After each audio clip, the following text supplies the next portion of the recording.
जरा सोचिए, अरब सागर के किनारे बसा एक शहर जहां गोमती नदी समंदर में मिलती है। एक ऐसी जगह जिसकी हवा में सिर्फ नमकीन महक नहीं, बल्कि हजारों सालों की आस्था और कहानियां घुली हुई हैं। ये कहानी है द्वारका की, श्री कृष्ण की उस खोई हुई नगरी की, जहां इतिहास और विश्वास की धाराएं एक दूसरे से आ मिलती हैं। हिंदू धर्म में द्वारिका को मोक्ष का द्वार कहा जाता है। पर ऐसा क्यों?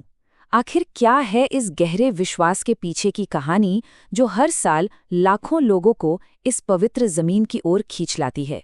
चलिए आज आस्था और रहस्य के इसी गहरे समंदर में उतरते हैं। द्वारका, एक ऐसा नाम जो अपने आप में एक पूरी दुनिया है। ये सिर्फ एक शहर नहीं, बल्कि वो जगह है जहाँ पौराणिक कथाएं इतिहास की परतों से झांकती हैं और जहाँ भक्तों को आज भी लगता है कि उनके भगवान यहीं कहीं आसपास हैं। देखिए, भारतीय अध्यात्म में द्वारका का मकाम बहुत ऊंचा है। ये देश के 4 सबसे पवित्र तीर्थों यानी 4 धाम में से एक है, और तो और ये उन 7 सबसे पवित्र नगरों यानी सप्तपुरी में भी शामिल है। वैसे तो इसका पहला ऐतिहासिक जिक्र 6ठी सदी की कॉपर प्लेट्स में मिलता है, लेकिन लोगों के दिलों में ये हमेशा से वो जगह रही है जिसे खुद भगवान कृष्ण ने बसाया था। तो ये महानगरी बसी कैसे? इसकी कहानी शुरू होती है भगवान विष्णु के 8वें अवतार श्री कृष्ण के जीवन के एक बहुत बड़े फैसले से, जब उन्होंने इस सुनहरी नगरी की नींव रखी थी। तो कथाओं के हिसाब से जब मथुरा पर जरासंध के हमले बहुत बढ़ गए, तो श्री कृष्ण अपनी प्रजा को लेकर सौराष्ट्र आ गए। यहाँ उन्होंने समुद्र देव से जमीन का एक टुकड़ा मांगा और कहते हैं कि देवताओं के आर्किटेक्ट विश्वकर्मा ने रातों रात सोने चांदी से जड़ी एक शानदार नगरी बना दी।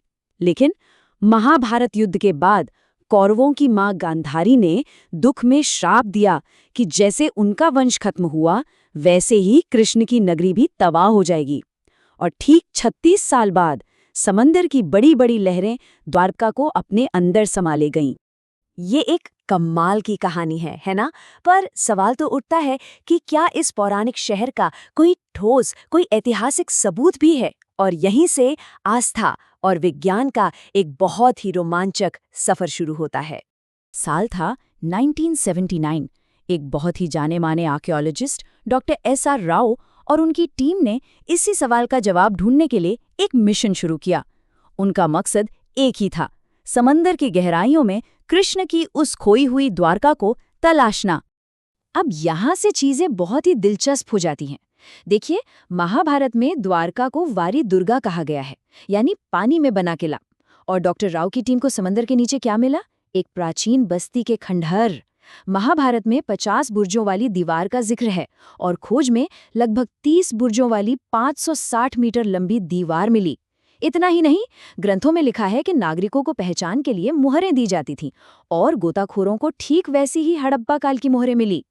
और सबसे हैरान करने वाली बात, ये सारे सबूत कितने पुराने हैं पता है? करीब 3,500 से 4,000 साल पुराने।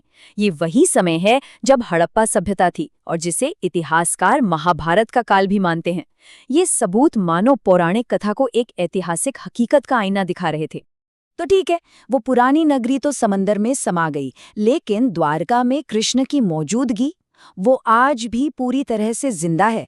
आज की द्वारका का दिल धड़कता है भव्य द्वारकाधीश मंदिर में, जहां भगवान कोई पत्थर की मूर्ति नहीं, बल्कि एक जीते जागते राजा हैं।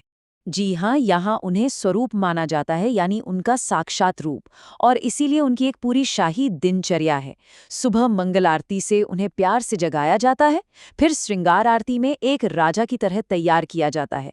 दोपहर के आराम के बाद शाम की आरती होती है और रात में शयन आरती के साथ उन्हें सुलाया जाता है। ये एक ऐसा जीवंत दरबार है जो हर रोज सजता है। मंदिर के शिखर पर लहराता हुआ 52 गज का ये झंडा आस्था का एक गजब का प्रतीक है।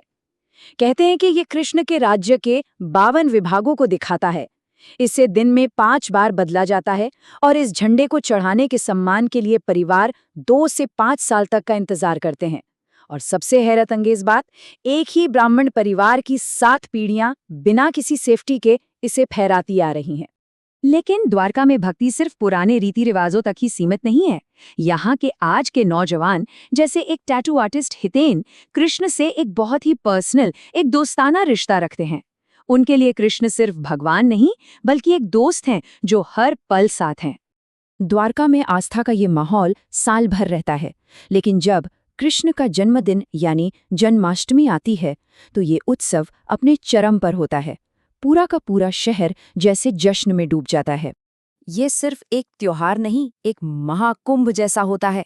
जन्माष्टमी के दिन लगभग 1.5 लाख श्रद्धालु, जी हाँ, 1.5 लाख लोग कृष्ण का जन्मदिन मनाने के लिए द्वारका पहुंचते हैं। शहर की हर गली जय कन्हैया लाल की के नारों से गूंज उठती है। दिन की शुरुआत एक बहुत ही खास रस्म से होती है। दोपहर में 50 से ज्यादा पकवानों का महाभोग बनता है। शाम को पूरे शहर में एक शानदार शोभा यात्रा निकलती है और फिर रात के ठीक 12 बजे वो पल आता है जब श्री कृष्ण के जन्म का जश्न मनाया जाता है।